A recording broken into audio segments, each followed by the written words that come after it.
Hello दोस्तों, welcome to my channel. मैं हूं आपका होस्ट एंड दोस्त पवन कुमार। अपने चैनल रियल स्टोरी बाय पवन में आपका स्वागत करता हूं। यह कहानी है एक संपन्न और सफल डॉक्टर्स फैमिली की। कैसे एक सफल धनवान दंपत्ति का घर शादी के बाद के अवैध संबंधों के कारण बर्बाद हो जाता है। यह आप इस कहानी में आगे देखेंगे। 28 मई 2021 राजस्थान का भरतपुर ज़िला। डॉक्टर सुदीप और उनकी वाइफ डॉक्टर सीमा अपनी कार से झारवीर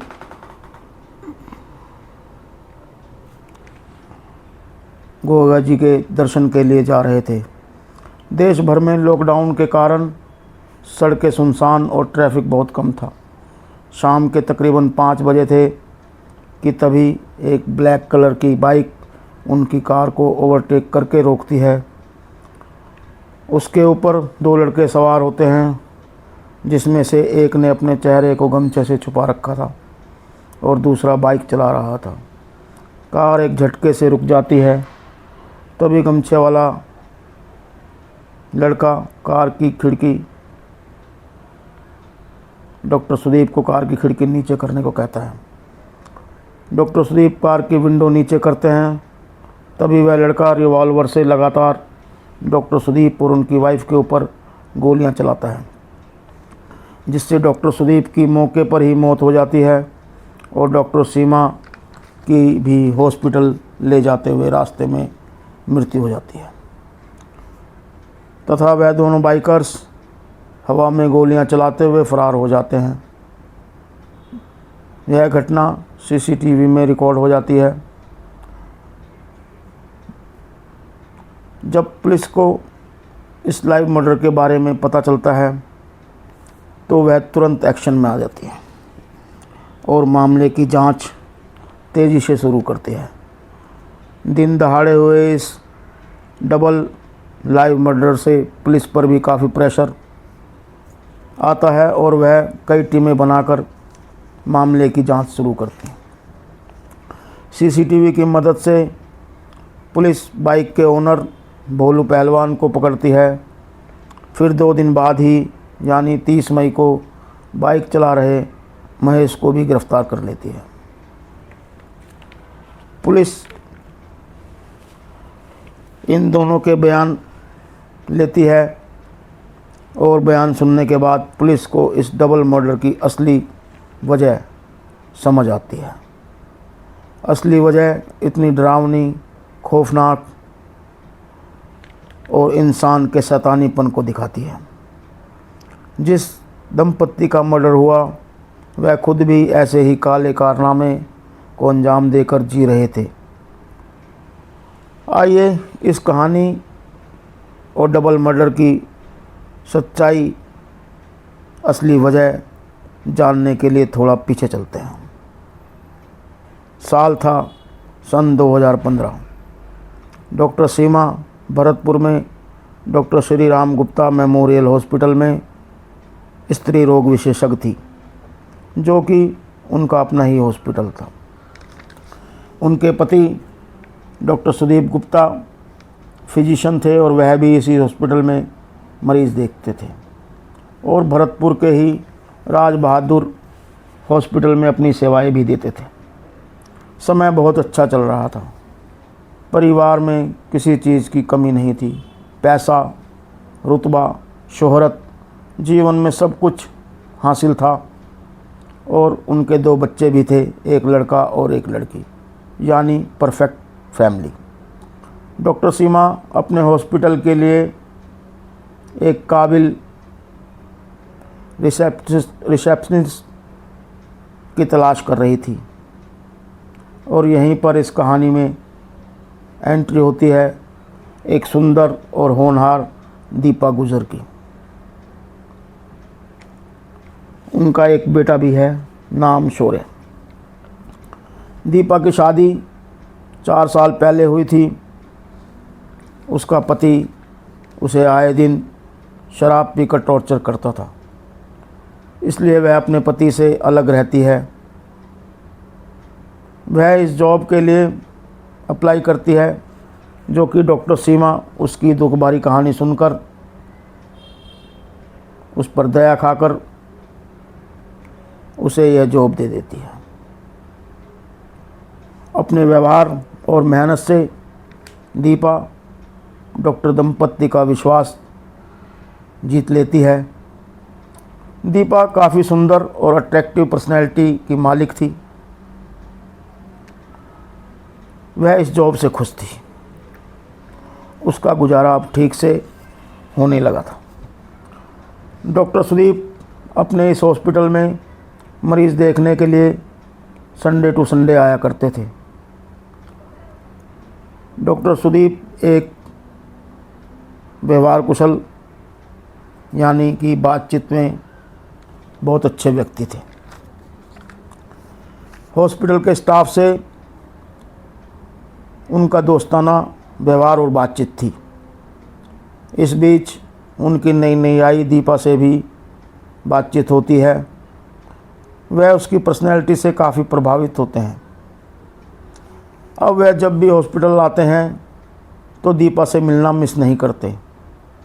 इधर दीपा की भी ऊंची सोच थी, जिसके चलते वह डॉक्टर सुदीप के नज़दीक आने का मौका तलाश करती रहती है। और धीरे धीरे यह बातचीत और मुलाकात का सिलसिला हॉस्पिटल से बाहर भी होने लगता है। साथ में खाना घूमना भी होता है। मालिक और एम्प्लॉय वाली बात में बदलाव आने लगता है और पहले दोस्ती कब प्यार में बदल गई पता ही नहीं चला। लेकिन कहते हैं ना कि इश्क और मुश्क छुपाए नहीं छुपता। किसी तरह इस अफेयर की खबर डॉक्टर सीमा को भी हो जाती है। उन्होंने इस अफेयर पर अपने पति को काफ़ी खरी खोटी सुनाई तथा साफ साफ कहा कि इस प्यार को यहीं ख़त्म कर दो और मामला क्लियर करो। अपनी वाइफ की सख्ती देखकर कुछ समय के लिए दोनों ने मिलना जुलना बंद कर दिया, लेकिन प्यार की आग बुझाए नहीं बुझती। दोनों ने फिर मिलना जुलना शुरू किया। यह बात जब दोबारा डॉक्टर सीमा को पता चली तो उन्होंने एक सख्त फैसला लेते हुए दीपा को नौकरी से निकाल दिया। डॉक्टर सीमा ने सोचा कि दीपा यहाँ से हट जाएगी तो वह डॉक्टर सुदीप से मिलना जुलना बंद कर देगी, लेकिन यह सिर्फ डॉक्टर सीमा की गलतफहमी थी, क्योंकि वह दीपा को नौकरी से निकाल सकती थी, अपने पति के दिल से नहीं, जो कि दीपा के लिए पागल था। अब डॉक्टर सुदीप और दीपा चोरी चुपके से मिलने लगे, जिसकी भनक उन्होंने डॉक्टर सीमा को भी नहीं होने दी।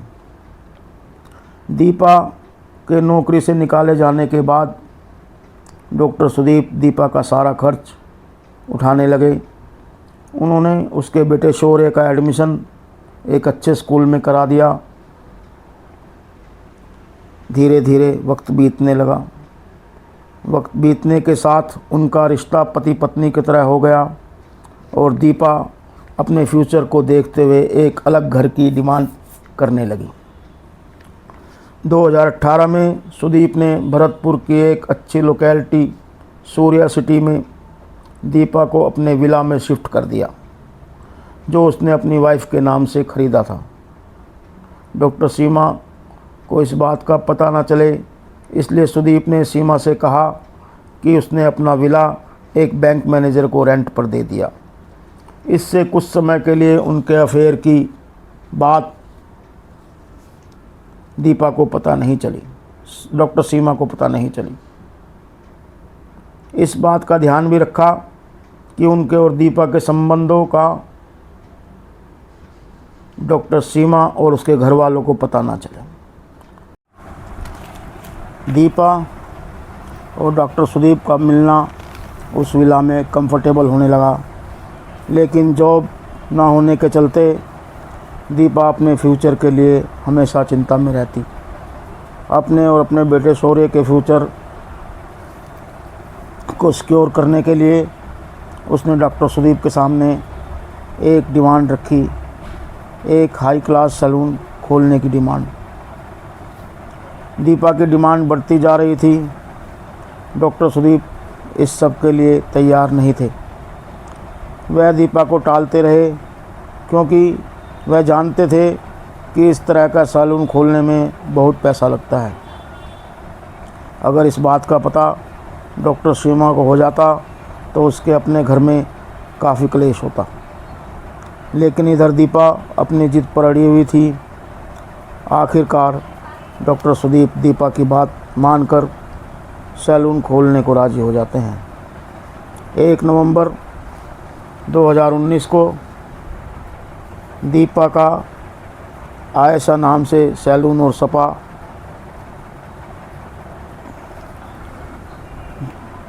के नाम से उसकी ओपनिंग डेट तय होती है और कार्ड छप जाते हैं। उस कार्ड के ऊपर दीपा चीफ गेस्ट के तौर पर डॉक्टर सुदीप का नाम लिखवा देती है और ओपनिंग भी डॉक्टर सुदीप के हाथों ही करवाती है। यह इस बात को पॉइंट करता है कि डॉक्टर सुदीप दीपा की हर बात मानता है। दीपा अपने सैलून के काम में व्यस्त हो जाती है और उस काम को अच्छे से करने लगती है। सब कुछ दीपा के मुताबिक हुआ, लेकिन केवल 4 दिन के बाद 6 नवंबर को किसी तरह आयशा सैलून एंड स्पा का कार्ड डॉक्टर सीमा के हाथ लग गया। उसमें छपी लोकेशन और चीफ गेस्ट के तौर पर डॉक्टर सुदीप का नाम देखकर वह तुरंत समझ जाती है कि डॉक्टर सुदीप ने अब तक सारी बात उससे झूठ बोली है और विला किसी को रेंट पर नहीं बल्कि दीपा को दिया गया है। वह यह बात अपनी सास सुलेखा को बताती है। सुलेखा यह सुनकर अपने बेटे सुदीप से इस बारे में बात करती है तो वह अपनी माँ को मीठी मीठी बात कहकर समझाता है कि उसका इस सब से कोई संबंध नहीं है। सुलेखा बेटे की बातों में आ जाती है और फिर कोई सवाल नहीं करती। लेकिन डॉक्टर सीमा बहुत गुस्से में होती है। वह अपनी सास को वही इनविटेशन कार्ड दिखा देती है जिस पर चीफ गेस्ट के तौर पर डॉक्टर सुदीप का नाम छपा था। यह सच जानकर सुलेखा का गुस्सा फूट पड़ता है। अब वह अपने बेटे को समझाने की बजाय सीधा दीपा से बात करने की बात कहती हैं। फिर अगले दिन 7 नवंबर 2019 को दोनों सास बहू ऑटो से सूर्या सिटी अपने विला की तरफ चल देती हैं। विला पहुंचते ही दोनों सीधे उसके अंदर घुस जाती हैं और दीपा को देखते ही दोनों गुस्सा होती हैं। वह दोनों दीपा से बात करती हैं। बातचीत करते करते दोनों लड़ाई झगड़ा और मारपीट पर उतर आती हैं और दीपा को विला खाली करने की बात कहती हैं। इसी बीच दीपा डॉक्टर सुदीप को फ़ोन कर देती है और सारी बात बता देती है। यह सुनते ही डॉक्टर सुदीप तुरंत विला के लिए निकल पड़ता है। इधर सीमा का गुस्सा बढ़ता जा रहा है। वह आज तय करके आई थी कि आज इस कहानी को यहीं ख़त्म करेगी, इसलिए वह अपने साथ स्प्रिट की बोतल लाई थी। उसने स्प्रिट को गद्दों और पर्दों पर तथा फर्नीचर पर फैला दिया और फिर उस विला में आग लगा दी। दीपा जब विला में फंसी होती है तो वह अपने छोटे भाई अनुज गुजर को फ़ोन पर बताती है कि डॉक्टर सुदीप की माँ और बहन उसकी पिटाई करके उसे और उसके बेटे को विला में बंद कर उसमें आग लगा दी। इसी बीच आग पड़ती देखकर लोगों की भीड़ इकट्ठा हो जाती है, लेकिन भयंकर आग में जाने की किसी की हिम्मत नहीं होती। तभी अनुज वहां पहुंच जाता है और वह एक कंबल लेकर अपनी जान की परवाह न करते हुए अपनी बहन और भांजे को बचाने चला जाता है, परंतु वह दीपा और शौर्य तक नहीं पहुंच पाता। वह वहीं आग में बेहोश होकर गिर जाता है। तभी दमकल कर्मी आ जाते हैं। वह किसी तरह आग पर काबू पाते हैं, लेकिन अंदर का सीन देखते ही वह भी घबरा जाते हैं। अनुज बेहोश पड़ा था। दमकल कर्मी उसे एम्बुलेंस के द्वारा सीधा जिला हॉस्पिटल भेज दिया जाता है। दीपा और उसका बेटा शौर्य आग और धुएं के कारण दम घुटने से मर जाते हैं। फिर पुलिस भी आ जाती है। लोग पुलिस को बताते हैं कि सीमा और सुलेखा ने विला में आग लगाई। पुलिस जांच पड़ताल करती है और सीमा और सुलेखा को गिरफ्तार कर जेल भेज देती है। कुछ समय बाद सबूत मिटाने के इल्ज़ाम में डॉक्टर सुदीप को भी जेल भेज दिया जाता है। लेकिन जैसा कि हमारा सिस्टम है, 6 महीने बाद सबकी एक एक करके जमानत हो जाती है। उधर अनुज भी ठीक हो जाता है। अपनी बहन और भांजे की मौत पर वह और उसके परिवार वाले बहुत गुस्सा थे और तीनों की जमानत होने पर तो वह उनसे बदला लेने की बात सोचते हैं। लेकिन अनुज गुजर, जो कि खुद भी एक क्रिमिनल माइंडसेट का इंसान था, वह कई बार जेल जा चुका था। वह इसमें अपना फ़ायदा देखता है और वह डॉक्टर सुदीप से कहता है कि वह अपना केस वापस ले लेगा, उसे 50 लाख रुपए दे दो। डॉक्टर सुदीप 3-4 किस्तों में उसे पैसे दे देता है।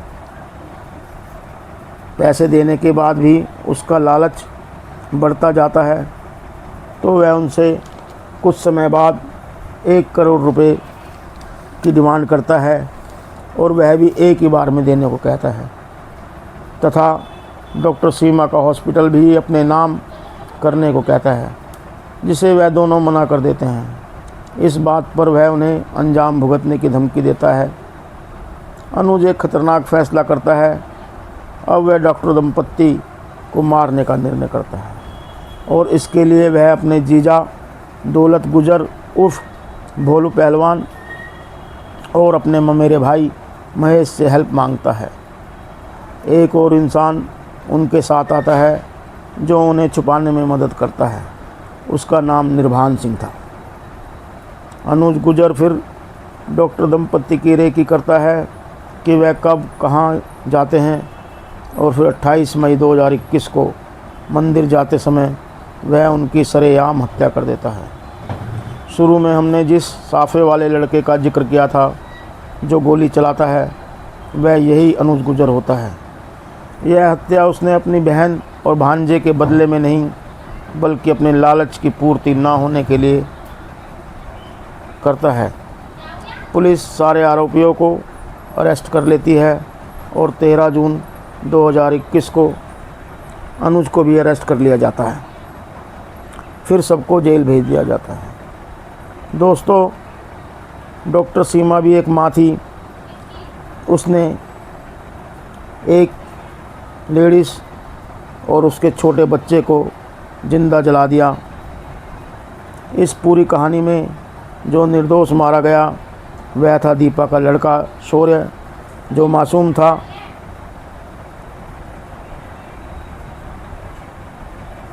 डॉक्टर सीमा ने उसके ऊपर भी दया नहीं की। दोस्तों, आप इससे सहमत हैं तो प्लीज़ कमेंट करके अपनी राय बताएं। अगर आपको मेरी कहानी पसंद आ रही है तो प्लीज़ मेरे चैनल को सब्सक्राइब करें, कहानी को लाइक करें। Thank you.